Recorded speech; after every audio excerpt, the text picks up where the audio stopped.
눈물이 많은 사람을, 자주 눈물을 흘리고 또 눈물이 많은 사람을 우리가 뭐라고 합니까? 울보라고 그러죠. 울보. 자주 울고 또 눈물이 많은 사람을 이제 울보라고 이제 그렇게 우리가 별명을 붙입니다. 우리 구약 성경의 많은 선지자들 중에서 특별히 이렇게 눈물이 많은 선지자가 한 명 있는데, 누구겠습니까?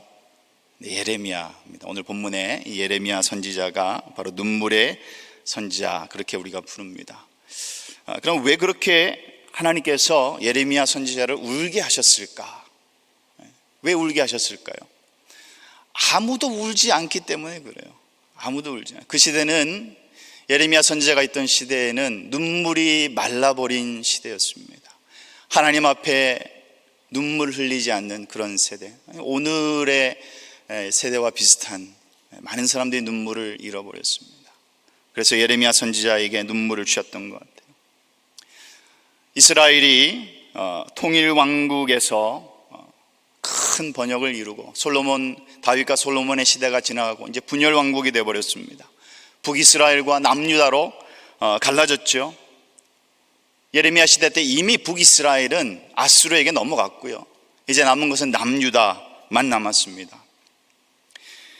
예레미야가 이제 이 모든 유다가 무너지는 과정을 봐야 하는 그런 상황에 있으니 눈물이 날 수밖에 없겠죠. 하나님께서 예레미야를 통해서 이제 유다를 바벨론 손에 붙이시겠다라고 경고의 말씀을 주십니다. 특별히 예레미야서를 보면 여러 가지 많은 상징들을 통해서 하나님께서 깨닫게 해주시는데, 그 상징들을 한번 잠깐 우리 살펴보도록 하겠습니다. 우리 예레미야서에 대한 내용을 조금 알고 가는 것이 좋겠습니다. 1장부터 보면은 1장에 두 가지가 있죠. 살구나무 가지와 그 다음에 북에서부터 기울어진 끓는 가마에 대한 그런 상징이 나옵니다. 살구나무 가지는 하나님의 말씀 그대로 이루어진다라는 것을 이제 뜻하고요. 북에서부터 기울어진 이 끓는 가마는 북쪽에서 바벨론을 일으켜서 유다를 심판하시겠다라는 이제 그러한 내용이 되겠습니다. 그리고 13장으로 넘어가면 썩은 배띠에 대한 이제 상징이 나오고, 이제 오늘 본문 18장이죠. 토기장이와 그리고 진흙 그릇에 대한 그러한 상징이 나옵니다. 그리고 그 다음 19장으로 넘어가면 토기장이와 깨뜨린 옹기에 대한 말씀이 있고요. 24장에 가면은 무화과 두 광주리, 그리고 27장에는 줄과 멍에, 43장에 가면은 바로의 궁전 대문 축대에 감춘 큰 돌에 대한 이야기가 나옵니다. 그리고 51장에 가면은 돌에 매어 유브라데 강 속에 던진 책의 비유가 나오는데, 이것은 이제 바벨론의 멸망에 대한 비유가 나옵니다. 예레미야서 전체는 이런 많은 비유들, 유다의 멸망부터 시작해서 회복, 그리고 바벨론의 멸망까지 이 모든 내용들이 다 담겨져 있는 내용이 바로 예레미야서가 되겠습니다. 조금 전에 보신 대로 오늘 본문은 이 토기장이와 그리고 진흙 그릇의 모습을 통해서 하나님께서 보여주신 그 말씀을 이제 오늘 우리가 보겠는데, 왜 이 말씀을 예레미야에게 주셨는가, 그리고 이 말씀 속에 우리가 주목해서 보아야 할 것이 무엇인지를 여러분 같이 한번 생각해 보시기를 바랍니다. 오늘 본문 2절을 먼저 보시면, 우리 같이 화면을 보시면, 우리 집에 계신 분들은 이제 큰 소리로 따라 하실 수가 있겠죠. 하고 우리 현장에 계신 분들은 마음속으로 이렇게 따라 하시면 되겠습니다. 그리고 아멘도 우리가 잘 못하니까 이렇게 아멘 할 상황이 오시면 여러분 고개를 이렇게 끄덕이시면 제가 아멘 하시는 걸로 제가 이렇게 볼게요. 이렇게 고개를 끄덕끄덕 하시면 되겠습니다. 2절 말씀을 다 같이 보겠습니다. 너는 일어나 토기장이의 집으로 내려가라. 내가 거기에서 내 말을 내게 들려주리라 하시기로. 2절에서 우리가 주목해서 볼 것은 이 토기장이라는 말의 의미입니다. 그리고 두 번째는 내 말을 내게 들려주리라. 이 두 가지 의미를 이제 우리가 좀 볼 필요가 있습니다. 먼저 토기장이는 그저 단순히 진흙으로 그릇을 만드는 사람을 뜻하지 않습니다. 이 단어 속에는 보시는 대로 만들다 그리고 창조하다라는 의미가 들어가 있습니다. 놀랍죠? 창조하다라는 의미가 들어가 있습니다. 이것은 창세기 2장 7절에 나타난 창조기사에 나타난 하나님께서 흙으로 사람을 만드시는 그 개념과 동일한 개념이 오늘 이 토기장이라는 단어 속에 들어가 있는 것입니다. 그렇다면 오늘 본문의 토기장이가 의도하는 바는 분명하겠죠. 뭐겠습니까? 마음속으로 한번 우리가 따라해 보시기 바랍니다. 그것은 바로 네 글자, 절대주권입니다. 절대주권. 토기장이가 의미하는 바는 절대적 주권을 가진 사람으로 나타나는 것입니다. 창조기사에 나타난 창조하다의 그 개념이 들어가 있기 때문에 이 토기장이가 의미하는 바는 바로 절대적 주권을 가진 사람이 되는 것입니다. 그리고 2절 하반부의 마지막 부분에 보면은 내 말을 내게 들려주리라, 이 말 속에는 무슨 뜻이 담겨져 있느냐, 보시는 대로 듣게 하다, 그 다음에 알리다, 선포하다라는 뜻이 들어가 있습니다. 이 말은 그냥 단순하게 들어라 이런 의미가 아닙니다. 이 말 속에 담겨진 진짜 의도는 이런 것입니다. 경험이나 행위를 통해서 새로운 사실, 그러니까 이전에 몰랐던 사실을 새롭게 깨닫는 교육의 의미가 들어가 있는 것입니다. 예레미야가 이전에 알던 사실이 아니라 새롭게 깨닫는, 하나님께서 시청각 교육을 해주시는 거예요. 쉽게 얘기해서 절대적 주권을 의미하는 이 토기장이를 통해서 그 현장을 직접 목격하고 그 토기장이가 토기를 제조하는 그 과정을 보고 경험하면서 이전에 알지 못했고 깨닫지 못했던 것들을 깨닫게 하시는 목적이 담겨져 있는 것입니다. 그 과정을 한번 들여다보면은 여느 토기장이가 토기를 만드는 그 과정을 그냥 그대로 봅니다. 4절 말씀에 보면은 진흙으로 만든 그릇이 토기장이의 손에서 터지매 그가 그것으로 자기 의견에 좋은 대로 다른 그릇을 만들더라. 보니까 그릇 하나를 이제 만들었는데 뭐 좀 잘못됐나 봅니다. 내용물의 이 조합이 잘못되었는지 이제 그만 터져버렸어요. 그릇이 터졌다라는 말은 이 변질되었다, 상하다라는 그런 의미가 담겨져 있습니다. 그러니까 토기장이의 의도대로 작품이 나오지 않았다라는 그런 의미가 되겠죠. 그래서 이 터진 그릇을 토기장이가 어떻게 했다고요? 진흙을 뭉개서 다른 그릇으로 용도 변경해서 그가 원하는 뜻대로 그릇에게 물어봤나요? 아니에요. 누구 마음대로? 자기 의견에 좋은 대로. 이 토기장이의 마음입니다. 절대 주권은 토기장이에게 있기 때문에, 그래서 오늘 이 내용의 주인공은 그릇이 아니라 토기장입니다. 토기장이. 주목해서 볼 것은, 예레미야가 이 현장에 가서 봐야 할 것은 토기장이가 어떤 이쁜 그릇을 만드나 훌륭한 그릇을 만드나 어떤 작품이 이게 아니라 누구를 주목하여 보라는 거예요? 토기장이를 보라는 겁니다. 토기장이를. 그릇이나 흙이 주목하여 볼 대상이 아니라 토기장이가 주인공입니다. 매우 단순한 진리죠. 그렇지만 예레미야가 이것을 보고 깨닫는 것입니다. 아, 그렇구나. 여기에서 그릇은 존재감이 전혀 없습니다. 뭐 의견을 내세울 수도 없어요. 절대 주권은 오직 토기장이에게 있는 것입니다. 오늘 본문 속에서 하나님은 예레미야에게 이 사실, 가장 먼저 깨닫게 하시는 사실은 하나님이 이스라엘의 주권을 가지신 분임을, 누가 토기장인지, 토기장이의 손에 무엇이 들려져 있는지를 보게 하시는 거예요. 그래서 6절 말씀에 이렇게 기록하지요. 6절 말씀을 볼까요? 여호와의 말씀이니라. 이스라엘 족속아, 이 토기장이가 하는 것 같이 내가 능히 너희에게 행하지 못하겠느냐? 이스라엘 족속아, 진흙이 토기장이의 손에 있음 같이 너희가 누구 손에? 내 손에 있느니라. 이 진흙 같은 이스라엘아, 너희는 내 손 안에 있다라고 말씀하시는 거예요. 너희의 삶에, 너희의 모든 운명은 내 손에 있다. 이것이 첫 번째 예레미야를 통해서 알게 하신 사실이었습니다. 이러한 비유를 주실 때는 다 이유가 있죠.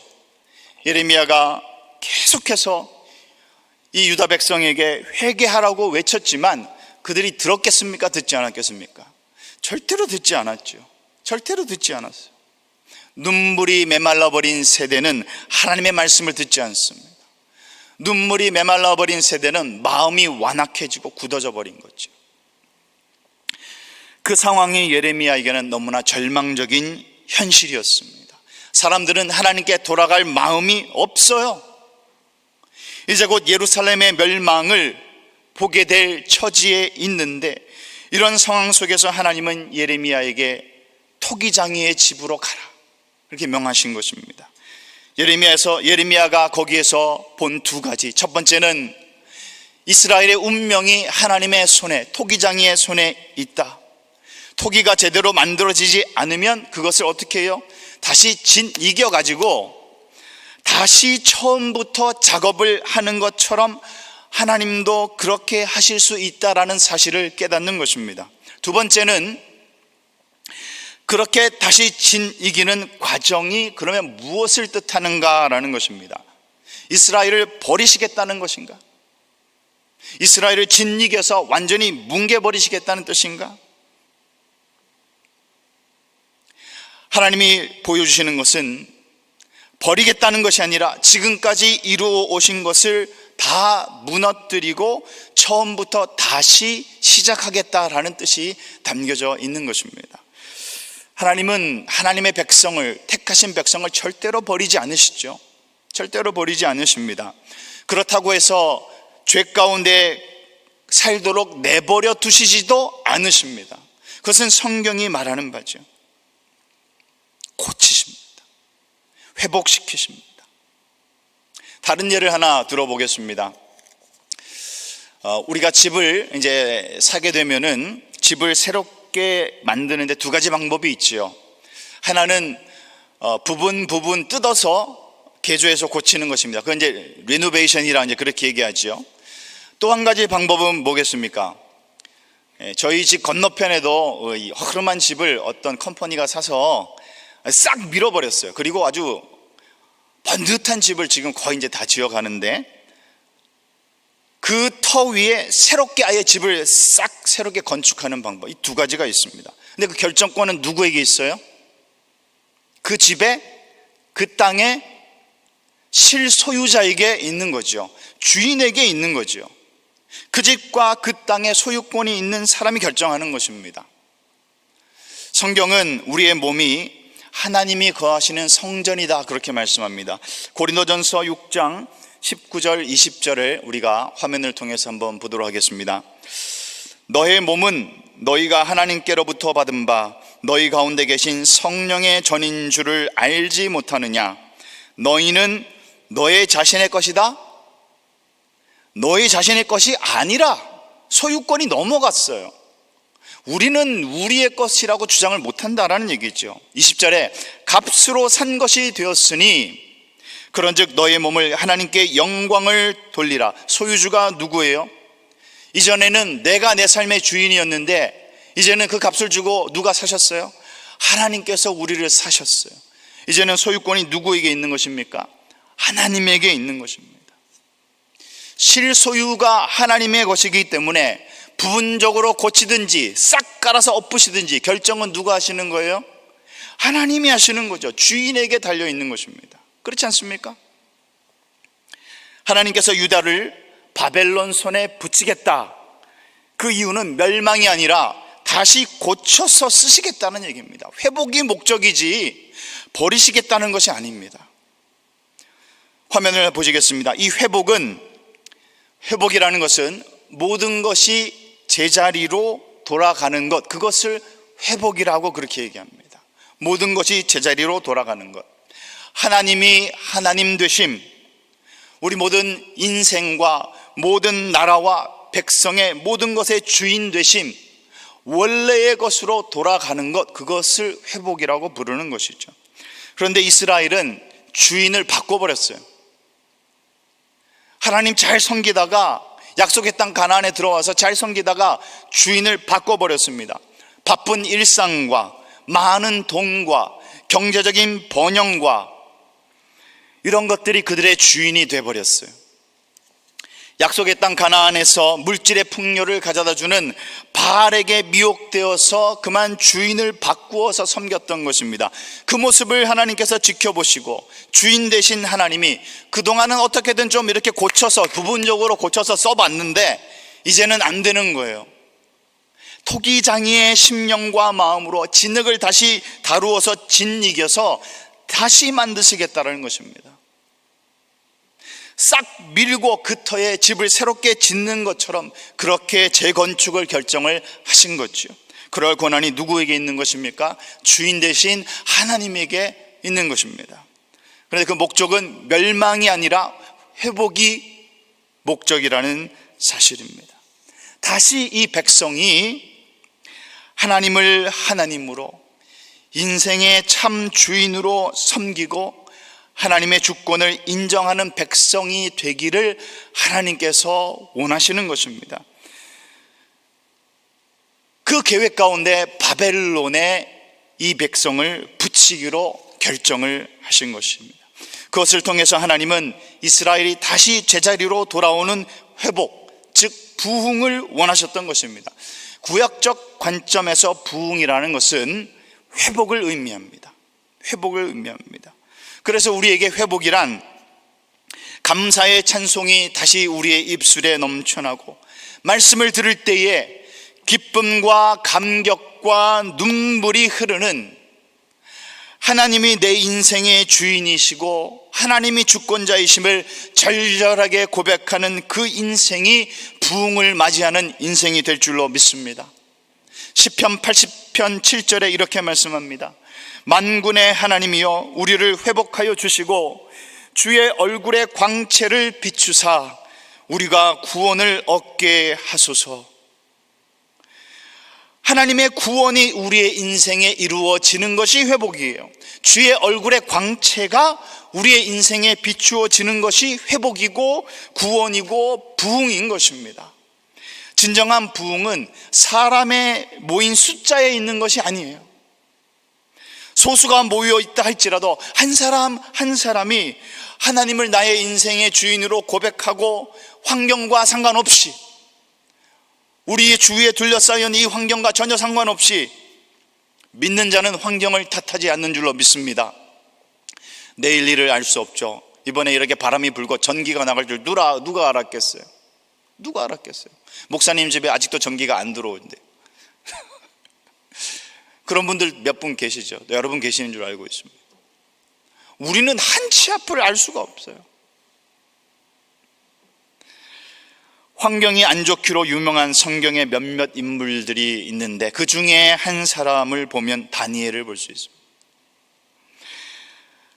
다니엘은 그의 환경을 바라보면요, 원망과 불평과 한숨과 좌절밖에 안 나올 거예요. 자기가 선택한 게 아니잖아요. 의지와 상관없이 태어나 보니까 나라가 없어져 버렸어요. 포로로 끌려가서 그 땅에서 굳이 하나님을 경외하며 기도자의 예배자의 삶을 살 이유가 없어요. 그 땅은 바벨론 왕에게 충성하고 그를 주인으로 삼으면 아무런 문제 없이 편안하고 승승장구할 수 있는 기회의 땅이었습니다. 그렇지만 다니엘은 그 삶을 거부하고 그 환경 속에서도 하나님을 바라볼 수 있었던 이유가 여러분 뭐겠습니까? 주인이 누구인지를 알았던 거예요. 하나님이 내 인생의 주인이심을 알았기 때문입니다. 지금 우리의 환경이 어렵고 힘들고 원망과 좌절이 둘러싸여 있다 할지라도 진정한 회복이 오늘 이 현장의 예배 속에, 또 각자의 처소에서 예배하는 우리 모든 예배자의 삶 속에, 심령과 마음 속에 감사와 찬송이 회복이 되고 하나님의 말씀을 들을 때에, 아까 목사님 성경 봉독하셨는데, 여러분 그냥 말씀을 읽을 때 아니면 성전에 들어올 때 예배를 준비할 때 그때부터 여러분 눈물이 나야 돼요. 그게 정상입니다. 그게 정상이에요 여러분. 그것이 회복이에요. 하나님이 내 인생의 주인이시고 주권자이심을 절절히 고백하는 그러한 인생의 새로운 부흥을 우리가 예배 시간마다 또 매일매일의 삶 속에서 경험하시기를 예수님의 이름으로 축원합니다. 하나님이 내 인생의 주인이시기 때문에 고치시든지 싹 갈아 엎으시든지 충분히 하실 수 있는 거죠. 분명한 것은 그러한 과정 뒤에 일어나는 사건입니다. 고치시고 갈아 엎으신 이후에 우리 하나님은 반드시 우리에게 회복을 명하시고 부흥을 주시기를 원하신다는 사실입니다. 이 역사가 반드시 이루어지기 위해서 우리가 반드시 기억해야 할 것은 하나님이 우리의 인생의 주인이라는 사실입니다. 하나님이 우리 인생의 주인이십니다. 우리가 아침 말씀 묵상을 요즘 로마서를 보고 있죠. 8장 이제 저희가 보고 있는데 이제 9장으로 가면은 이 말씀이 나옵니다. 로마서 9장 20절 21절에 이렇게 기록하고 있습니다. 이 사람아 네가 누구이기에 감히 하나님께 반문하느냐?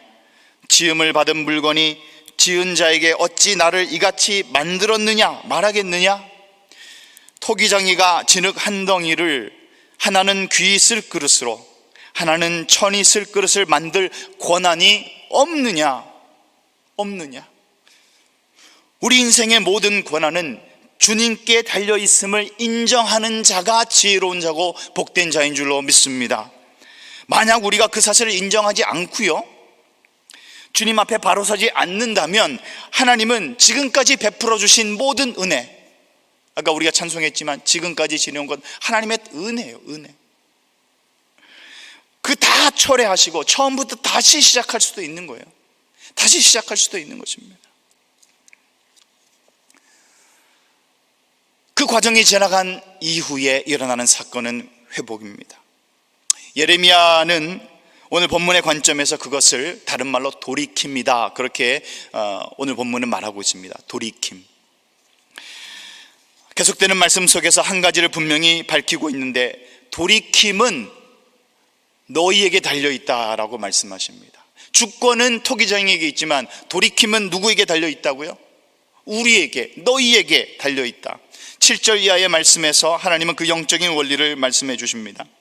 하나님께서 어떤 민족을 파멸시키려 하셨어도 그 민족이 악에서 돌이키면 재앙을 돌이키시고, 또 하나님께서 예를 들어서 어떤 민족을 일으키시겠다, 높이시겠다로 계획하셨어도 그들이 하나님의 목소리를 떠나버린다면 하나님은 그 계획하셨던 복을 거두시겠다고 말씀하시는 것입니다.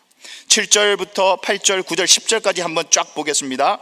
7절, 내가 어느 민족이나 국가를 뽑거나 부수거나 멸하려 할 때에 만일 내가 말한 그 민족이 그의 악에서 돌이키면 내가 그에게 내리기로 생각하였던 재앙에 대하여 뜻을 돌이키겠고, 9절, 내가 어느 민족이나 국가를 건설하거나 심으려 할 때에 10절, 만일 그들이 나 보기에 악한 것을 행하여 내 목소리를 청종하지 아니하면 내가 그에게 유익하게 하리라 한 복에 대하여 뜻을 돌이키리라, 철회해버리시겠다는 얘기입니다. 이 7절 이하의 말씀을 한마디로 요약하면 돌이키라입니다. 돌이키라. 언제? 지금 돌이키라. 내일이 아니라 지금 내 삶의 주인이 누구인지를 인정하고 나를 만드신 창조주 하나님 그분 앞에서 언제 돌이키라고요? 지금 돌이키라. 바로 오늘 이 시간이 우리가 돌이켜야 할 시간인 줄로 믿습니다. 내일은 우리가 예측할 뿐이죠. 그것은 우리의 것이 아닙니다. 하나님께서 허락해 주셔야 우리가 내일을 살 수 있는 줄로 믿습니다. 1871년 10월 8일 1871년 10월 8일 시카고에서는 두 가지 기억될 만한 사건이 있었습니다. 첫 번째는 대화재 사건이 있었어요. 대화재 사건. 여러분 검색해 보시면 알 수 있을 것입니다. 그것을 Great 시카고 파이어라고 부른다고 해요. Great Chicago Fire. 10월 8일 토요일에 시작해서 10월 10일 화요일까지 일어난 대화재의 사건입니다. 이 화재로 수많은 사람들이 사망하고 10만 명이 넘는 사람들이 집을 잃어버렸다고 했어요. 19세기 미국에서 일어난 가장 큰 대화재의 사건입니다. Great Chicago Fire. 또 한 가지 있었던 일은 뭐냐 하면은, 그 화재가 일어나기 몇 시간 전에 여러분 잘 아시는 D.L. 무디 목사님의 부흥 집회가 있었습니다. 그 자리에서, 시카고에서 무디 목사님이 그 부흥 집회에서 수많은 청중들에게 이렇게 말씀하셨어요.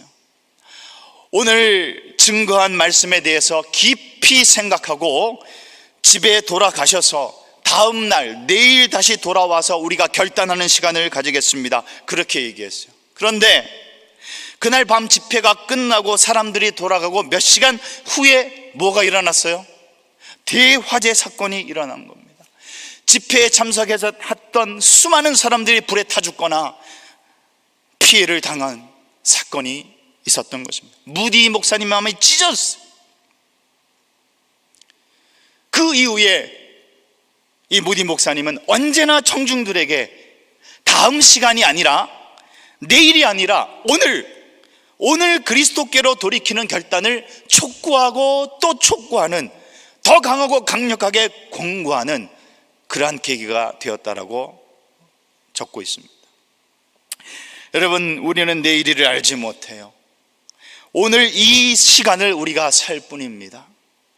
오늘 이 시간 나에게 주시는 하나님의 은혜를 우리가 기억하고 돌이키시는 저와 여러분이 되시기를 예수님의 이름으로 축원합니다. 예수님께서 12제자를 부르실 때에 내가 너 불렀으니까 내일 와라 그러지 않으셨어요.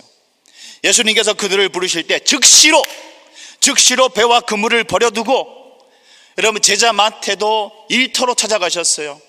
세리 마태에게 그 현장에 가셔서 예수님께서 마태를 부를 때에 그 일자리를 박차고 일어나 즉시로 주님을 따랐던 것입니다. 여러분, 예수님의 제자로 산다라는 것은 인생의 주인이 바뀌었다라는 사실입니다. 인생의 주인이 바뀌는 그 순간의 결단은 내일로 미루는 것이 아니라 오늘 이 시간 즉시 결단을 이루어야 하는 것입니다. 여러분, 오늘 이 시간 우리 삶의 주인은 누구입니까? 하나님이 우리의 주인 되심을 오늘 이 시간 우리가 고백하여야 될 줄로 믿습니다. 유다 백성은 하나님의 광곡한 권면에도 불구하고 자신의 뜻대로 행하고 악한 마음이 완악한 대로 행했다라고 기록하고 있습니다. 11절 하반절부터 12절까지 한번 같이 보겠습니다. 화면을 통해서 우리 같이 볼까요? 한번 같이 읽도록 하겠습니다. 너희는 각기 악한 길에서 돌이키며 너희의 길과 행위를 아름답게 하라 하셨다 하라. 그러나 그들이 말하기를 이는 헛되니 우리는 우리의 계획대로 행하며 우리는 각기 악한 마음이 완악한 대로 행하리라. 그들이 재앙을 피할 수 있는 유일한 길은 지금 이 순간 악한 행위를 버리고 오늘 이 시간 회개하고 하나님께 돌아오는 길밖에 없었어요. 그럼에도 불구하고 양심이 무디어져서, 양심이 완악해져서, 마음이 완악해져서 그거 다 헛되다. 마지막까지 하나님의 말씀을 듣지 못하고 거부했던 것입니다. 그들이 언제 돌이킵니까? 바벨론으로 포로로 끌려가고 나서야 거기에서 예레미야의 말씀을 읽고 그때에 깨닫는 거예요. 그때 내 계획이 있고, 그전에는 내 계획이 있고 내 마음이 있고, 오늘 본문에 있는 그 말씀 그대로 내 계획이 있고 우리의 계획대로 행하며 나에게 계획이 있는 거예요. 그리고 내 마음대로, 내 마음에 뜻하는 대로 행하리라, 그렇게 선포를 해버리는 것입니다. 오늘 이 시간 우리는 말씀 앞에서 우리의 자신을 비추어서 돌이켜야 될 줄로 믿습니다. 돌이킴은 회복의 시작이요 부흥의 열쇠입니다. 그 돌이키는 심령을 하나님께서는 기뻐하시고 복 주시고 평안의 길로 인도해 주실 줄로 믿습니다. 그 시작은 고백 한마디로 시작이 됩니다. 제가 고백을 한번 적어봤어요. 화면을 한번 보시기 바랍니다. 우리 다 같이 마음속으로 하시고 우리 가정에 계신 분들은 한번 직접 입술로 고백을 했으면 좋겠습니다. 다 같이 한번 읽겠습니다. 주님, 나는 주님 앞에서 진흙일 뿐입니다. 주님 손에 맡기오니 주의 형상을 닮은 그릇되게 빚어 주옵소서. 빚어 주옵소서. 오늘 이 결단의 고백을 통해서 한 주간도 주님의 손에 맡겨진 인생, 우리 11절의 말씀과 같이 돌이켜 길과 행위를 아름답게 하는 그러한 복된 인생으로 살아가시는 저와 여러분 되시기를 예수님의 이름으로 축원합니다.